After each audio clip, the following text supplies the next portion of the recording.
Hi hello friends, welcome back to my channel. So ఈరోజు పాపం అనిపిస్తుంది అబ్బా నిఖిల్ని. నాకు కొంతవరకు నిఖిల్ మిస్టేక్స్ ఉన్నాయి, యష్మి మిస్టేక్స్ ఉన్నాయి. యష్మియే కారణం అబ్బా అన్నిటికీ అనిపిస్తుంది నాకు ఎందుకో. సో ఇక్కడ నిఖిల్ కూడా కొన్ని మిస్టేక్స్ చేశాడు. అదేంటంటే బయటకు ఇప్పుడు ఒక్కరొక్కరు చూసే ఒపీనియన్ ఒక్కొక్కలాగా ఉంటది.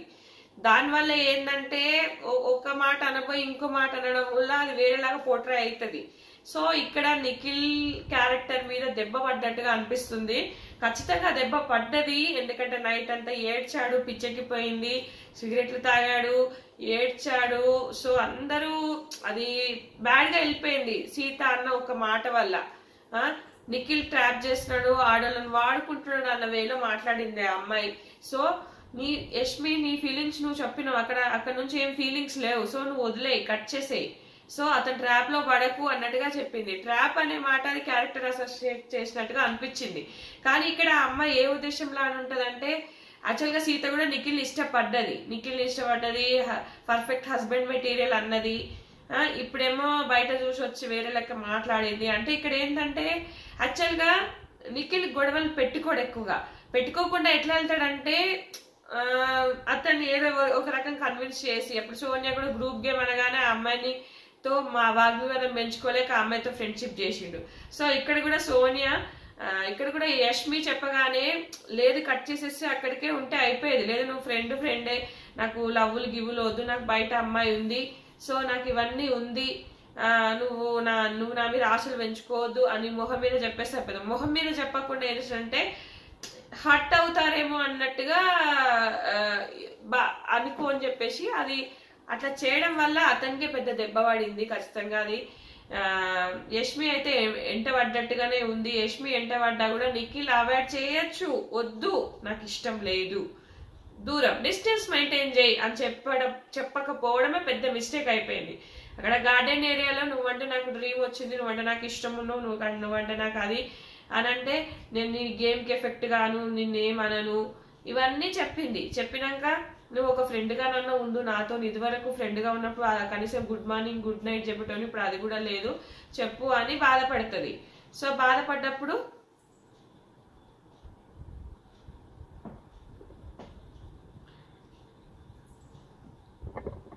సారీ గైస్ ఇక్కడ కాల్ వస్తుంది నాకు, అందుకే కొంచెం. సో ఇక్కడ ఏంటంటే అక్కడ యష్మి చెప్తుంది నాకు ఇట్లా వచ్చింది, నాకు అట్లా వచ్చింది అని చెప్తుంది. సో ఇక్కడ అంటే నీ గేమ్ కి నేను ఎఫెక్ట్ అవ్వను, నిన్నేమనను, సో నాకు డ్రీమ్ వచ్చింది అంతే, నాకు ఇక్కడ చాలా మంది ఉన్నారు, నువ్వు ఒక్కరినే కాదు, నీ మీద పడి చచ్చిపోవట్లేదు, ఇవన్నీ అంటది అని కోపంగా వెళ్ళిపోతుంది. వెళ్ళిపోయినాక కోపంగా వెళ్ళిపోయినట్టుగా ఉండి కట్ చేసేస్తే అయిపోయేది. నిఖిల్ ఏం చేసిండు, వెంటనే అక్కడికి వెళ్ళిండు, కిచెన్ కి వెళ్ళిండు. అక్కడ నబీల్ ఉంటాడు, విష్ణుప్రియ ఉంటది, అక్కడ యష్మి ఉంటది. సో మెల్లగా వెళ్ళి వెనకకెళ్ళి హగ్ చేసుకొని ముద్దు పెట్టుకుంటాడు. ఎందుకు ముద్దు పెట్టుకున్నావు, నువ్వు ఎందుకు హగ్ చేసుకున్నావు, వదిలేయి, నీకు నచ్చినప్పుడు నువ్వు వదిలేసేది ఉండే. అది పెద్ద మిస్టేక్ అయిపోయింది. ఆ మిస్టేక్ వల్ల బయట జనాలకు ఎట్లా కనిపిస్తుంది, యష్మికి గాజులు వేస్తున్నాడు అంటే విష్ణుకి కూడా లిప్స్టిక్ పెట్టినా అంటే విష్ణుకి పెట్టడం వేరు, యష్మికి వేయడం వేరు. యష్మి అక్కడ ఫీల్ అవుతుంది, నీ మీద ఫీలింగ్స్ పెట్టుకుంది. నీ మీద ఫీలింగ్స్ పెట్టుకున్నప్పుడు నువ్వు అది కట్ చేసే ప్రయత్నం చేయాలి కానీ పెంచే ప్రయత్నం చేయొద్దు. చిన్న హింట్ ఇచ్చినా అది వేరే లెక్క వెళ్ళిపోతుంది. సో అట్లా. సో మళ్ళా నువ్వు ఆ అమ్మాయి కూడా నేను విష్ణుతో డాన్స్ విషయంలో కూడా యష్మిని అంటది, విష్ణును నువ్వు అన్నావు, అక్కడ విష్ణు తప్పేం లేదు, అక్కడ పృథ్వీ ఆమెతో కంఫర్టబుల్ లేదు అన్నప్పుడు అట్లా చేసిండు కానీ అట్లా ఏం లేదు. సో అప్పుడు నాకు నిఖిల్తో ఇష్టం ఉంది, నిఖిల్తో నేను చెయ్యాలి, నిఖిల్తో చేయడాన్ని నువ్వు చెడగొట్టమని విష్ణుని తిట్టినప్పుడు అక్కడ నిఖిల్ చెప్పాల్సింది, ఎందుకు అంత ఫీల్ అవుతున్నావు, మనం జస్ట్ ఫ్రెండ్స్మే కదా, ఇవన్నీ వద్దు, నువ్వు జస్ట్ ఫ్రెండ్ లెక్క ట్రీట్ చేయి, నువ్వు హ్యాపీనెస్ అవన్నీ అంత ఫీల్ అవ్వకు, నువ్వు ఇదంతా కట్ చేసేసేయి అని గట్టిగా చెప్పాలబ్బా. వినప్పుడు వినే వరకు చెప్పాలి అది. సో అట్లా ఎందుకు చెప్పట్లేదు, చెప్పాలి. చెప్పకపోవడం వల్ల తన చేసుకున్నాడు.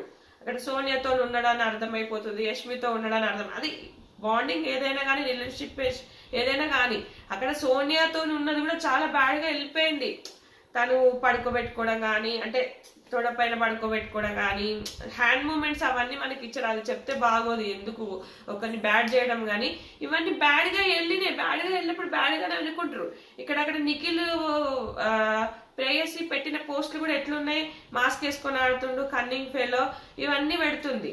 వాళ్ళ అమ్మ ఈ ఆడవాళ్ళని తిట్టినట్టు పెడుతుంది. అప్పుడు అవన్నీ చూసినప్పుడు మనకు ఒక రకంగా బ్యాడ్ గా అనిపిస్తుంది, ఖచ్చితంగా బ్యాడ్ అనిపిస్తుంది.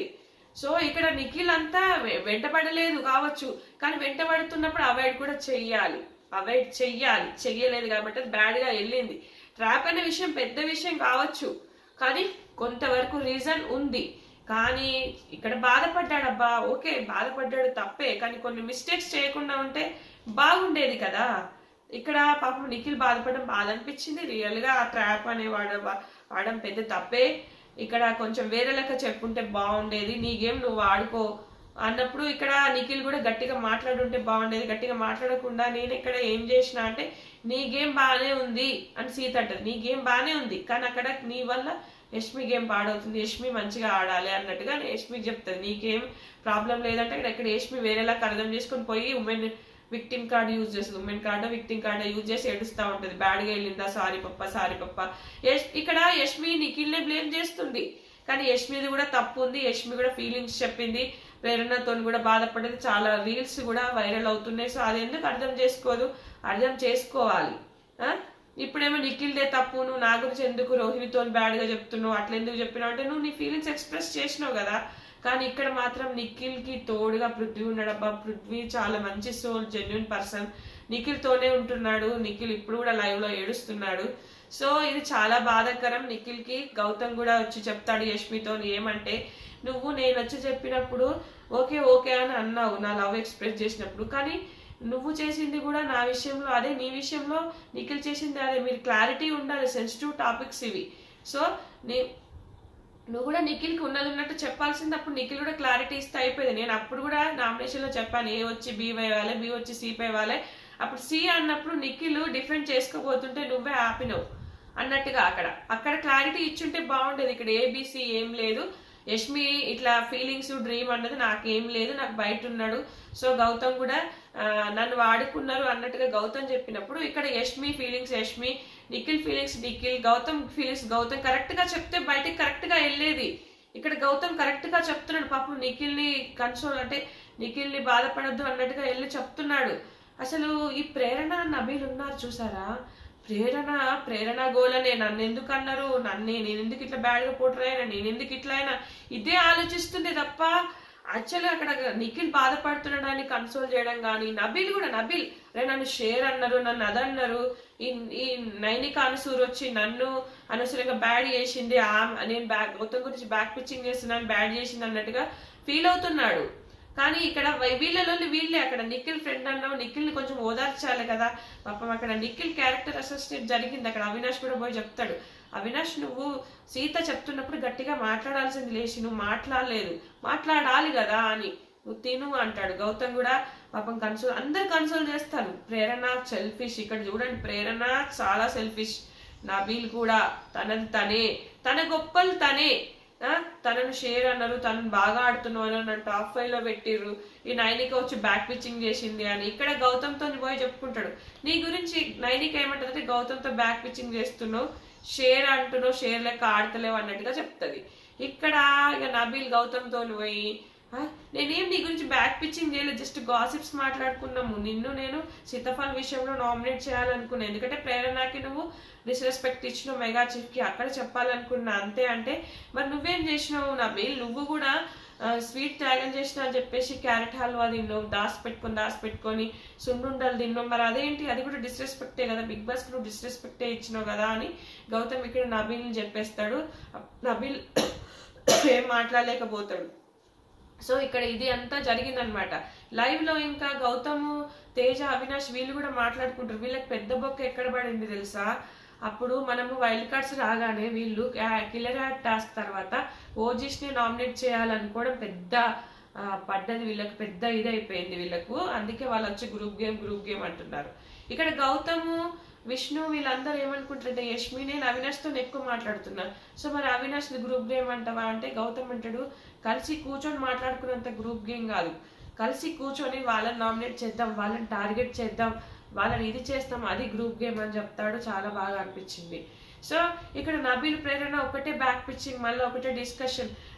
ప్రేరణ అంటది గౌతమ్ బయట ప్లాన్ చేసుకొని వచ్చిండు, ఇదివరకు సీజన్ లో కూడా వచ్చిండు కాబట్టి బాగా ప్లాన్ తో ఆడుతున్నాడు అన్నట్టుగా. ప్రేరణ చెప్తుంది ఇది 100% రాంగ్. మరి ప్రేరణ కూడా కన్నడ సీజన్ పోయించింది కదా 10 days 1 month బిగ్ బాస్ కి అయితే పోయించింది కదా. మరి గౌతమ్ ప్లాన్ చేసుకొని వస్తే ఫస్ట్ వీక్ లో ఎందుకు ఎలిమినేట్ అయ్యేటోడు? మణికంఠతోని ఎలిమినేట్ అవ్వలేదు కదా. సో అది ఎందుకు వీళ్ళకు గుర్తుండట్లేదు, ఇది ఎందుకు మర్చిపోతున్నారు, ఇది 100% రాంగ్. సో ఇట్లా ఇది ఫ్రెండ్స్. ఈ వీడియో నచ్చితే కనుక లైక్ చేయండి, షేర్ చేయండి. మరిన్ని అప్డేట్స్తో మీ ముందుకు వస్తూనే ఉంటాను.